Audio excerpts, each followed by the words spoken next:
My father handed out gifts to everyone at his 75th birthday party. My brother Jake, my sister Maya, even my teenage cousins. But when he got to me, he just walked past like I was invisible.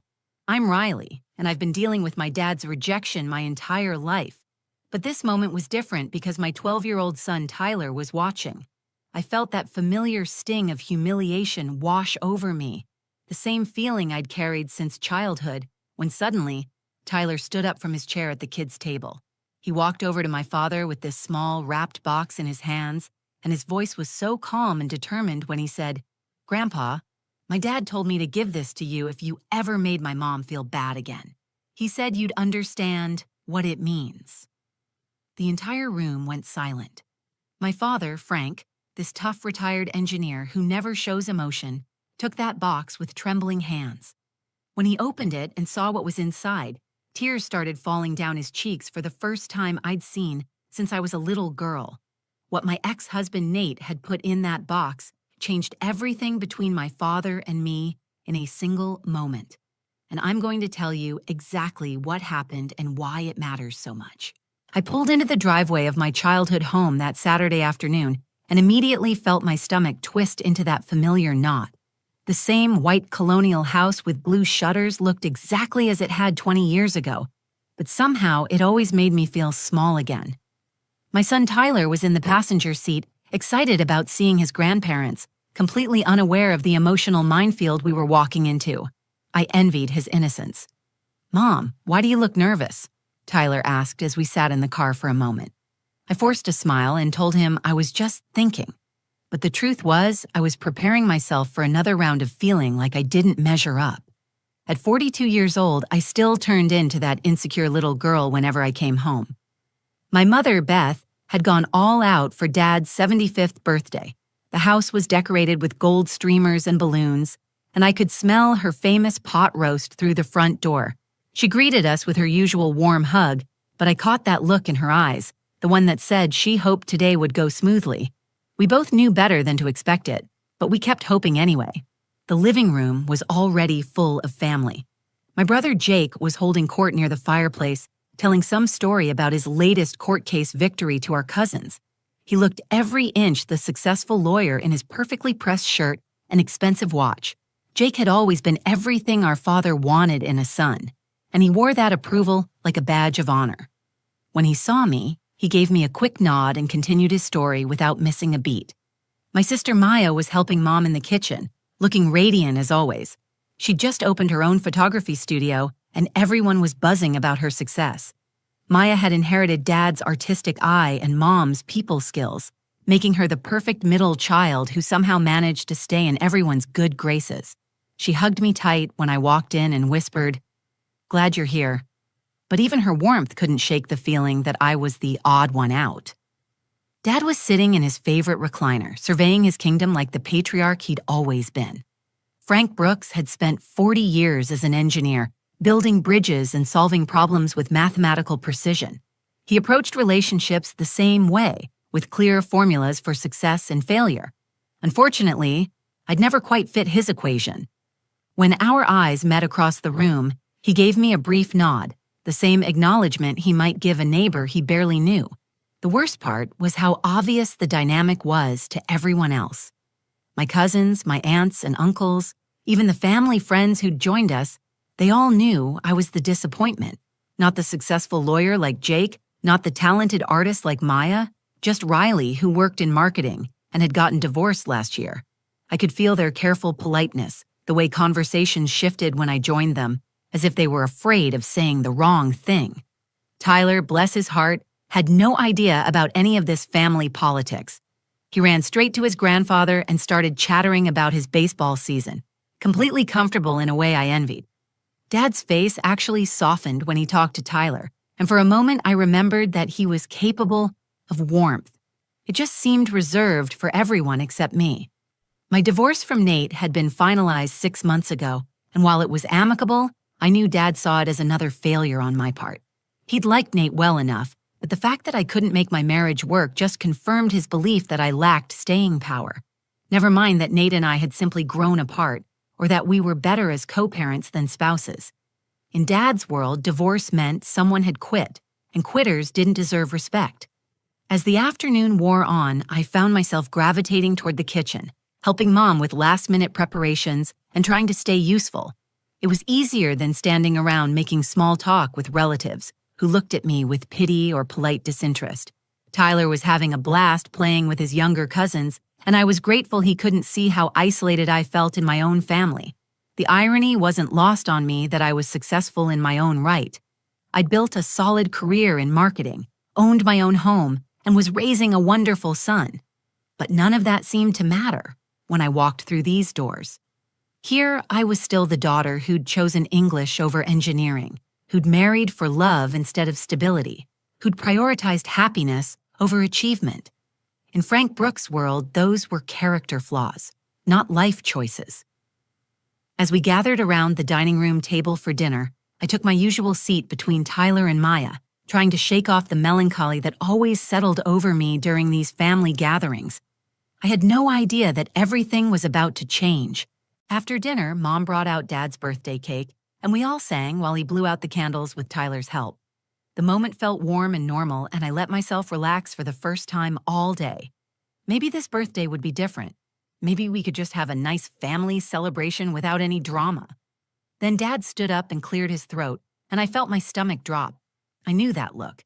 He was about to make one of his speeches, the kind where he handed out judgment along with his wisdom. "I want to thank everyone for being here today," he began, his voice carrying that authoritative tone he'd perfected over decades of being the family patriarch. 75 years is a milestone, and it's made me think about legacy, about what really matters. He paused, looking around the room with satisfaction. "I've worked hard my whole life to build something meaningful, and I believe in investing in the future, in rewarding the people who make me proud." My heart started beating faster. I could sense where this was going, and it wasn't anywhere good. Dad walked over to the sideboard where Mom had arranged a collection of wrapped gifts.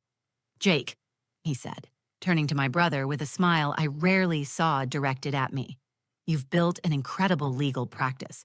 You're everything I hoped you'd become." He handed Jake a thick envelope. "This is a transfer of some of my stock portfolio. Consider it an investment in your continued success." Jake opened the envelope and his eyes widened. "Dad, this is too much," he said, but he was grinning as he showed his wife the documents. The room erupted in congratulations and applause. "Maya," Dad continued, moving to my sister, "your photography studio is exactly the kind of creative business venture I can get behind. You're turning your talent into something sustainable." He handed her another envelope. "This should help with your expansion plans." Maya's eyes filled with tears as she hugged him. "Thank you, Daddy. This means everything." More applause, more congratulations. I sat there smiling and clapping, playing my part while my chest grew tighter with each passing moment. Dad then moved to my teenage cousins, handing them envelopes containing contributions to their college funds. He praised their grades, their ambitions, their bright futures. Each gift came with a speech about potential and promise. The room was buzzing with excitement and gratitude. And then he turned toward me. I straightened in my chair, my hands clasped tightly in my lap. This was it. Maybe he'd finally acknowledged something I'd accomplished. Maybe he'd recognized that I was a good mother, or that I'd handled my divorce with dignity, or that I'd been working 60-hour weeks to make sure Tyler and I stayed afloat. Dad looked at me for a long moment, his expression unreadable. Then he simply walked past me to the next person, handing my Aunt Carol a small gift for helping with the party planning. The silence in the room was deafening. I felt every pair of eyes on me, felt the weight of their pity and embarrassment. My face burned with humiliation, but I kept that smile plastered on my face because that's what you do. You pretend it doesn't hurt. You pretend you're not sitting there wondering what's so fundamentally wrong with you that your own father can't find a single thing worth celebrating. Tyler looked confused, glancing between his grandfather and me. I could see the question forming in his 12-year-old mind, trying to understand why everyone else got gifts, but his mom didn't. Jake, probably trying to lighten the mood but making it infinitely worse, let out an uncomfortable laugh. "Well, we all know Dad's philosophy," he said, raising his glass. "He only gives to his legacy, not his regrets." The words hit me like a physical blow. Regrets. That's what I was to my father. Not a daughter who'd struggled and survived and built a life for herself and her son. Not a person worthy of love or respect. A regret. A few people laughed nervously, but most just looked down at their plates or suddenly found their drinks very interesting. The room felt like it was closing in on me. I wanted to run, to grab Tyler and leave, to never subject myself to this humiliation again. Mom sat frozen in her chair, looking down at her hands folded in her lap. She'd witnessed this kind of treatment toward me for years, and as always, she said nothing. She never defended me, never spoke up, never challenged Dad's cruelty. Her silence was almost as crushing as his rejection. Tyler was staring at me now, his eyes wide with understanding. He was old enough to know what had just happened, old enough to see how much it hurt me. I felt ashamed that he had to witness this, that he had to see his mother reduced to nothing by her own father. I was gathering the courage to make some excuse about needing to leave early when Tyler suddenly stood up. The moment Tyler stood up, the entire room shifted. My 12-year-old son, who should have been focused on cake and playing with his cousins, was instead witnessing his mother's public humiliation. I felt a wave of protective panic wash over me. This was exactly what I'd been trying to shield him from his entire life, the reason I'd been hesitant to bring him to family gatherings in the first place. "Tyler, honey, sit down," I whispered, reaching for his arm. But he stepped away from me with a determination I'd never seen before. His jaw was set in a way that reminded me of Nate when he was making an important decision. There was something almost adult in his posture as he looked directly at his grandfather. "I have something for you, Grandpa," Tyler said, his voice clear and steady. The room went completely silent. Even the little kids stopped their chatter. Tyler reached into his jacket pocket and pulled out a small wrapped box, about the size that might hold a piece of jewelry. My heart started racing. I had no idea what this was. Tyler hadn't mentioned bringing a gift for his grandfather, and we'd already given Dad his present earlier, a book about engineering marvels that he'd acknowledged with a polite thank you before setting it aside. "Tyler, what are you doing?" I asked quietly. But he was already walking toward Dad with purpose. Jake was watching with curious amusement, probably thinking this was some sweet gesture from his nephew. Maya had stopped clearing dishes and was staring. Mom looked nervous, like she sensed this wasn't going to be a typical grandchild moment.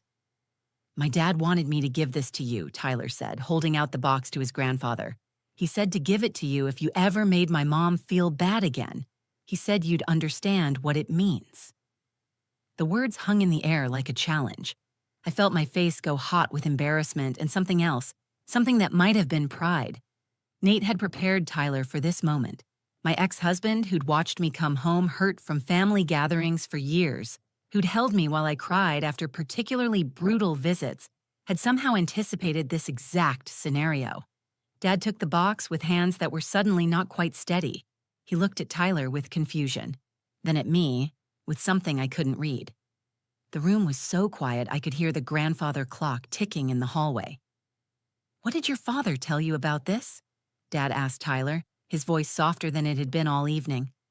Tyler looked back at me for just a moment, and I saw something in his eyes that made my chest tight. It was protectiveness. My little boy was protecting me in a way that no one else in this room ever had. "He said Mom has been sad about you for a really long time," Tyler said simply. "He said she always tries to hide it, but he could tell. He said maybe you forgot something important, and this might help you remember." I felt tears threatening and fought them back. How had Nate known this would happen? How long had he been planning for this moment? Even after our divorce, even after we decided we were better apart than together, he was still looking out for me. The thought was overwhelming. Dad was staring at the box like it might explode. His usual confidence was gone, replaced by something that looked almost like fear. "Did he tell you what's inside?" he asked Tyler. "No, sir," Tyler replied. "He just said it was something that belonged to you and Mom together from a long time ago. He said it might make you remember why you used to be proud of her." The room felt like it was holding its breath. Jake had stopped smiling. Maya had tears in her eyes. Mom was gripping her napkin so tightly her knuckles were white. My aunts and uncles and cousins were all watching this unfold like it was a movie, but I barely noticed them anymore. All I could see was my father holding that small box, and my son standing there like a young warrior, who'd just delivered the most important message of his life. "Tyler," I started to say, wanting to spare everyone from whatever was about to happen, but Dad held up his hand. "No," he said quietly. "Let me open it." His fingers fumbled with the wrapping paper, and I noticed they were trembling slightly. Whatever Nate had put in that box, whatever message he'd crafted for this moment, was about to change everything. I just had no idea how much. Dad lifted the lid of the small box, looked inside, and his entire face crumpled. The change was so sudden and dramatic that several people gasped. Then the tears started falling, and I realized I was about to discover something that would rewrite the story of my relationship with my father forever. Dad's hands were shaking as he reached into the small box and pulled out a faded photograph. Even from across the room, I could see it was old, the edges worn soft from handling.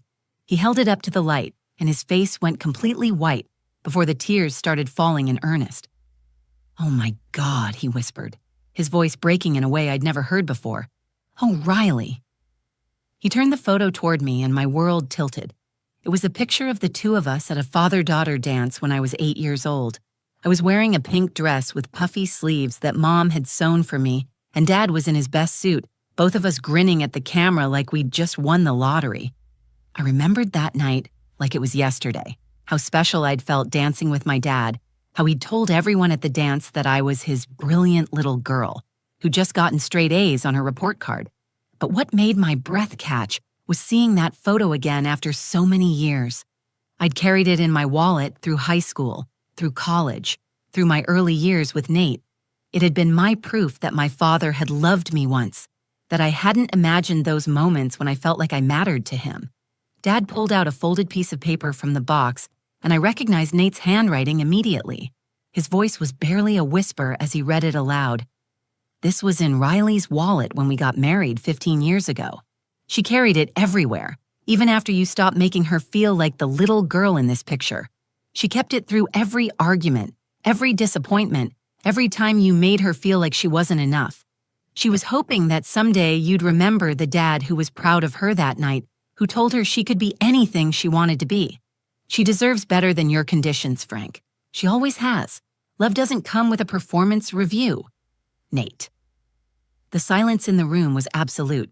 Dad was staring at the photo like he was seeing a ghost, tears streaming down his cheeks. I felt my own tears starting, remembering how I'd finally taken that photo out of my wallet 2 years ago when Nate and I were separating. I'd been cleaning out my purse and found it there, faded and creased, and I'd finally accepted that the father in that picture was gone. Except Nate had kept it. Somehow, he'd saved it without telling me. "I practiced dancing for weeks," I said, my voice barely audible. The words came out before I could stop them. "I wanted to be perfect for you that night. You were so proud of my report card, and when we danced, you told me I was going to change the world someday." Dad looked up at me, his eyes red and devastated. "You were so smart," he said, his voice thick with tears. "So creative and curious and full of ideas.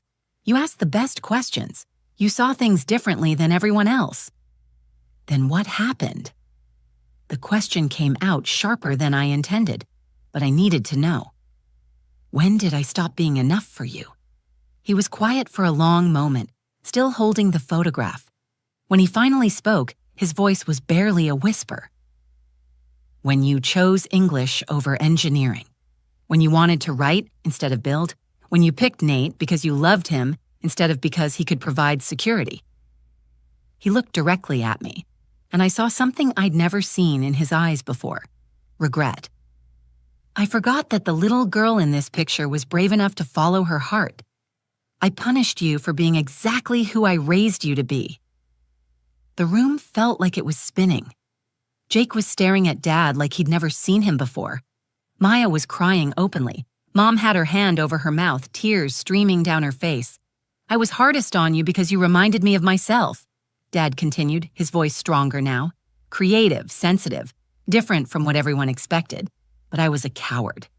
I chose the safe path, the practical path, and I convinced myself it was the only right way. When you chose differently, when you chose to be brave, it reminded me of everything I'd given up. So I made you pay for my regrets." Tyler was still standing beside his grandfather, watching this unfold with wide eyes. Dad looked down at him and said, "Your mother is the bravest person I know, and I've spent 20 years trying to make her ashamed of that." He stood up slowly, still holding the photograph, and walked toward me. "Riley, I forgot. I forgot how proud I used to be of you before I decided you weren't enough. But you were always enough. You were always more than enough." Dad pulled me into a hug that felt like coming home after being lost for 20 years. His arms around me were strong and warm, and I could feel his tears on my shoulder as he whispered, "I'm sorry, Riley. I'm so sorry for all of it."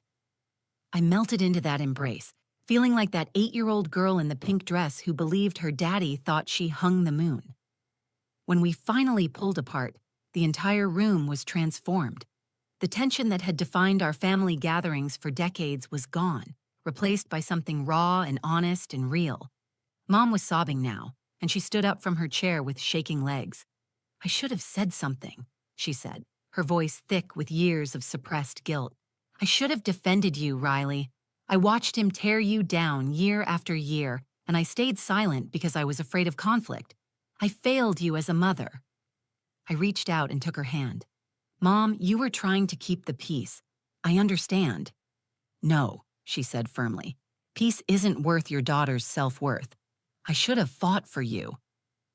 Jake approached us then, his usual confidence replaced by something vulnerable. "Riley, I owe you an apology too. That comment about legacy and regrets, all the years I let Dad put you down while I basked in his approval, it was cruel. I knew better, and I did nothing." "We all played our roles," I said, feeling lighter than I had in years. "The golden child, the disappointment, the peacekeeper. But maybe we can write a different story now." Maya wrapped her arms around both Jake and me. "I always admired how you stayed true to yourself," she told me. "Even when it cost you Dad's approval. I was too scared to risk that." Tyler had been watching all of this with fascination, and Dad knelt down to his eye level. "Your mother raised an incredible young man," he told Tyler. "And your father, he did something today that took real courage. He protected someone he loved even after their marriage ended. That's what good men do." Tyler nodded solemnly. "Dad said you might have forgotten how to love Mom the right way, but that didn't mean you didn't love her at all." The wisdom in those words, coming from my 12-year-old son, left us all speechless for a moment. As the evening wound down and extended family began to leave, Dad pulled me aside. "I want to make up for lost time," he said. "I want to hear about your work, your dreams, what makes you happy. I want to know the woman you became despite my failures as a father." "I'd like that," I said, and meant it. Over the following months, everything changed. Dad started calling me regularly, asking about my projects at work and Tyler's baseball games. He read my old college essays and told me my writing was beautiful. He framed that faded photograph and put it on his desk, telling anyone who'd listen about his brilliant daughter who'd chosen courage over convenience. Mom found her voice too, becoming the fierce advocate she should have been all along. Jake and I developed a real relationship, built on mutual respect instead of competition. Maya and I grew closer, sharing the creative bond that Dad had always dismissed.